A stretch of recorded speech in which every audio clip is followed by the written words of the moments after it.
Is this the Rookie CEO podcast? Yeah, I think we're in the right place. Oh, Hev, it's recording. This is Fuzz. And I'm Heath, and you're listening to the Rookie CEO podcast. Today we are talking about how to use Facebook groups correctly. Mm-hmm. Talk to me. So, a lot of people do what I call scattergunning. Scattergunning. Yeah.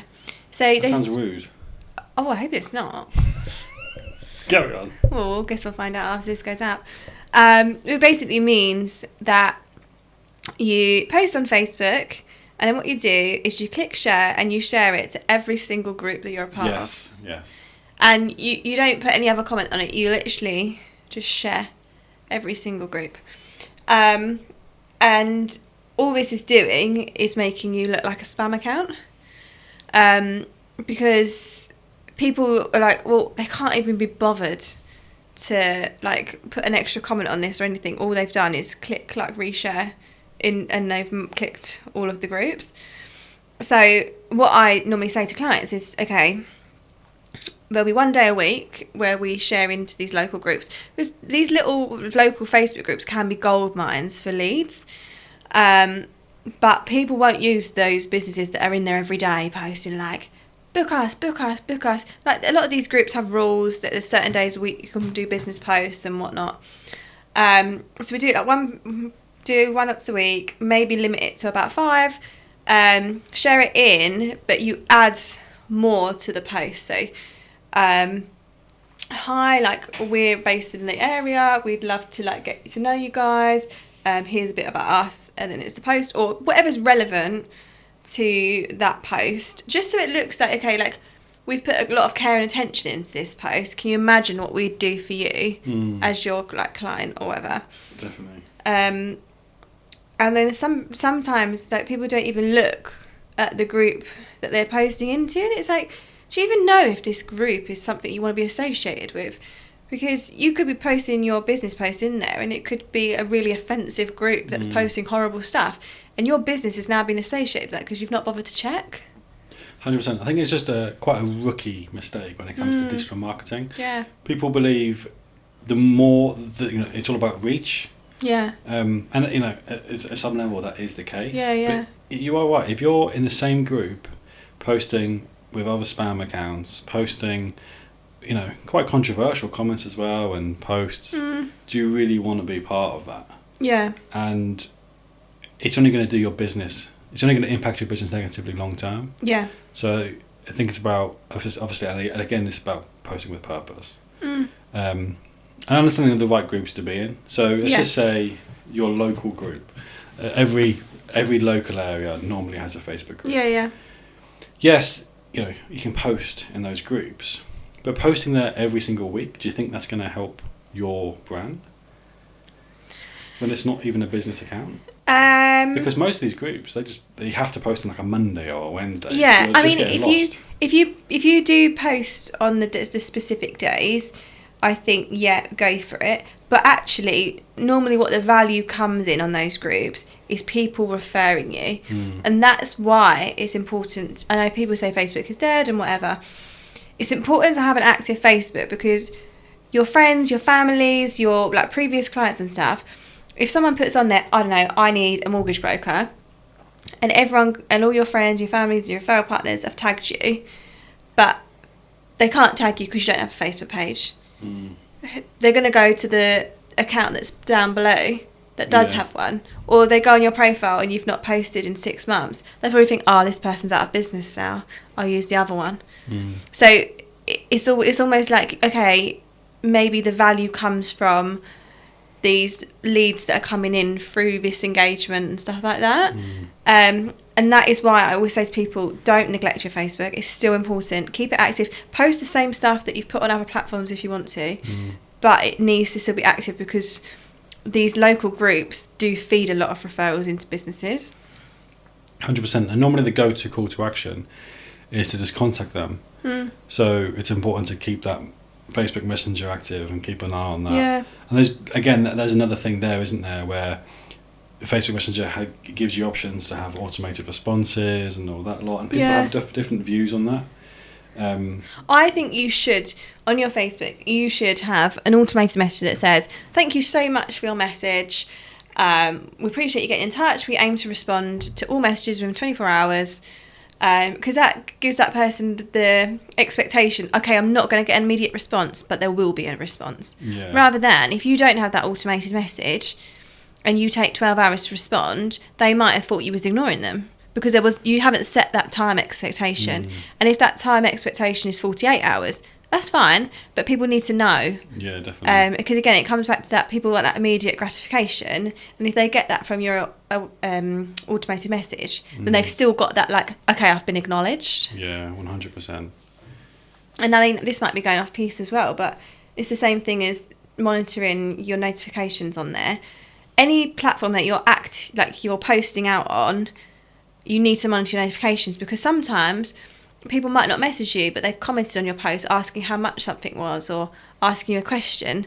So you need to monitor what that engagement's coming in as well. Because you might have missed a hot lead that commented on your post and you just didn't see it. Yeah. So you need to be going back through and checking these things. On that topic, actually, as well, there's a lot of concern around how to engage with those comments. So, like, let's just say there was a comment and you were tagged. Do you reply to the comment instantly, even though you say you're available?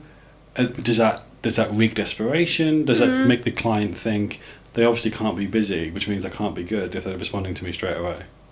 I just wouldn't overthink it. Look, if you've seen that comment straight away and you know you're going to forget if you don't respond right there and then, go for it.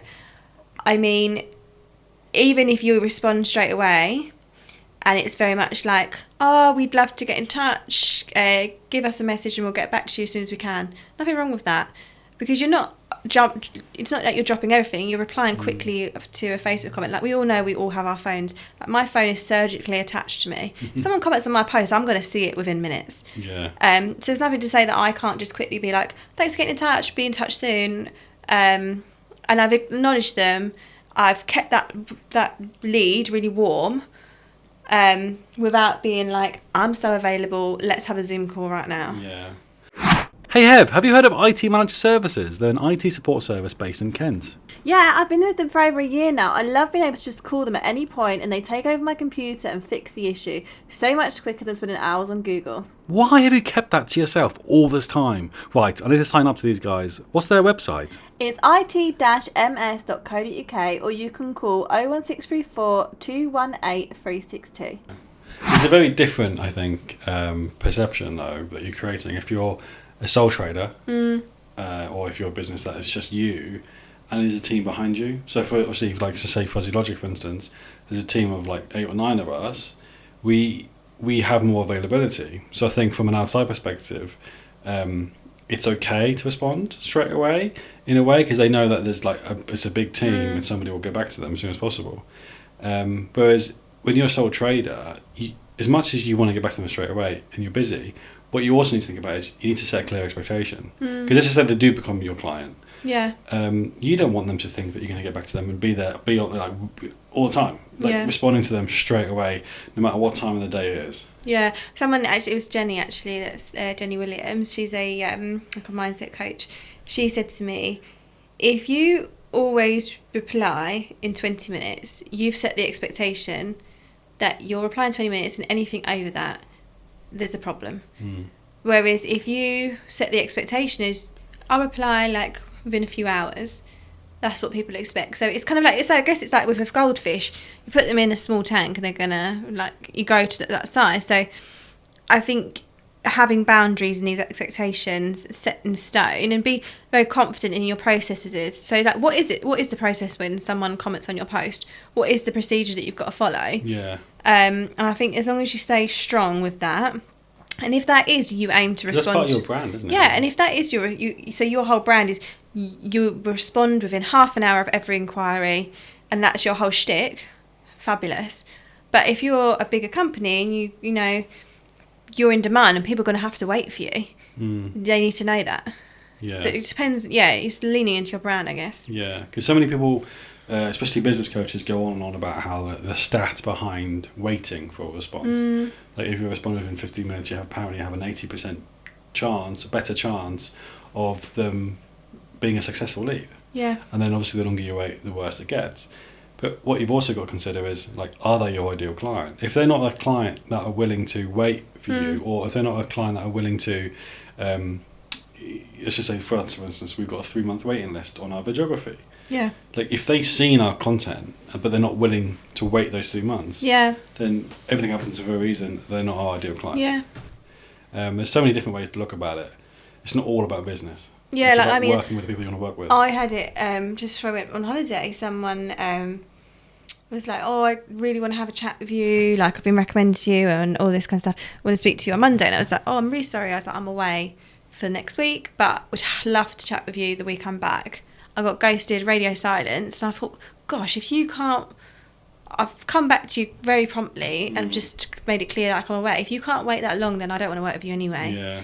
Yeah. Because that to me is saying, okay, this is going to be a client that rushes me. This is going to be a client that needs everything dropped at the click of their fingers. We have to remind ourselves why we become self-employed. Yeah, you don't become self-employed to create a job for yourself. You haven't got a manager. Yeah. It has to work for you. And yeah, your onboarding processes and all that kind of stuff have to work for you. And it all does lead back to this kind of like just taking the control of your response and how you're kind of presenting the business.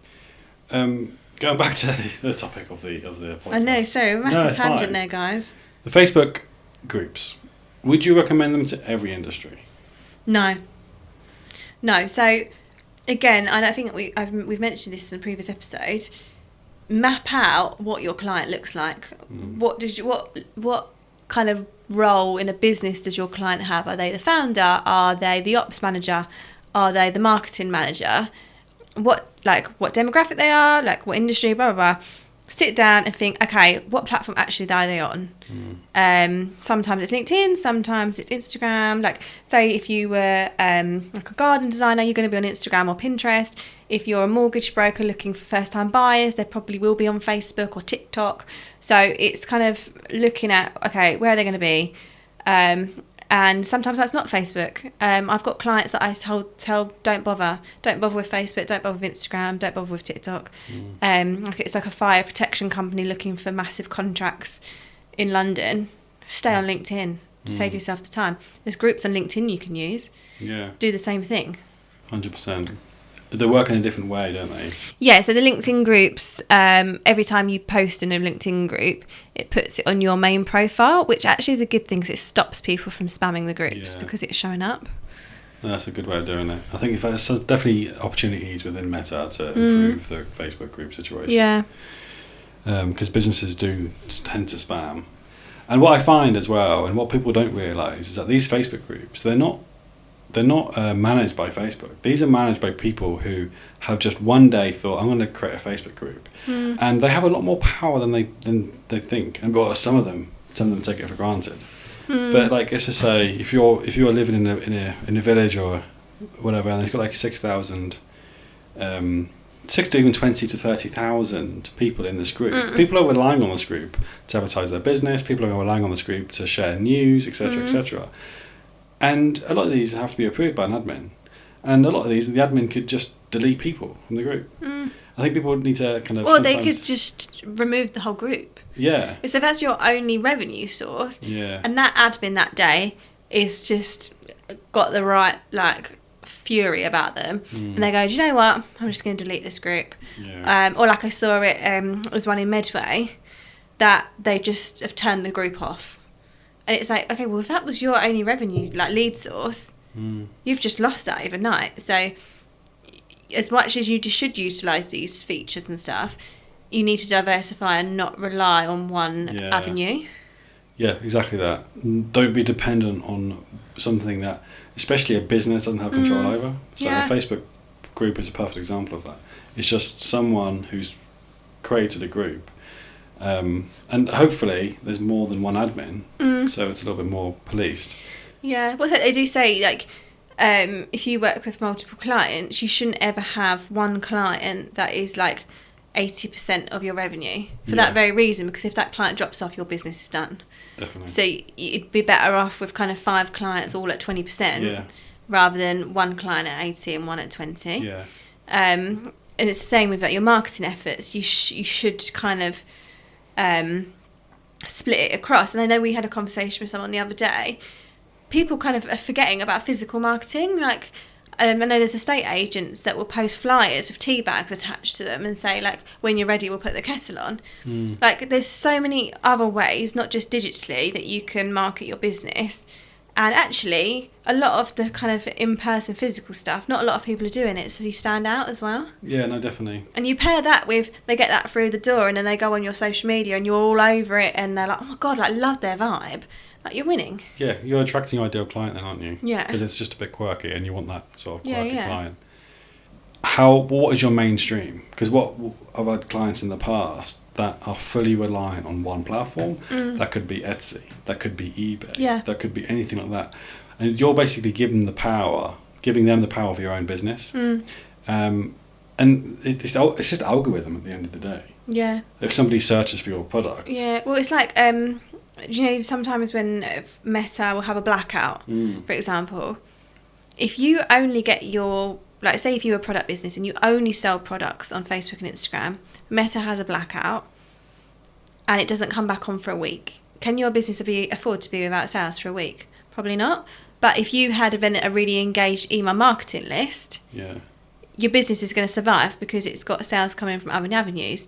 And not only did you have your email marketing, you had a text campaign that was going out sending new updates. So it's, if anything, it's future-proofing yourself. Definitely. But just to summarise again about the Facebook group thing, it's try and stand out through the crowd, Yeah. just like as you would normally. But now you've got more competition, especially if you're posting on a day where only businesses can post on, like a Monday, for instance. But don't just post and dump. It's about keeping engaged, looking out for those comments, answering those comments within a reasonable time, Yeah. and getting an auto reply on your messaging in case they do DM you. Yeah. You set a clear expectation and you get back to them within a certain time period. Yeah. And yeah, just again goes back to just being purposeful with it. Boom. Amazing. Thank you so much for listening, and we'll see you again next week. See you soon, my loves. Oh God.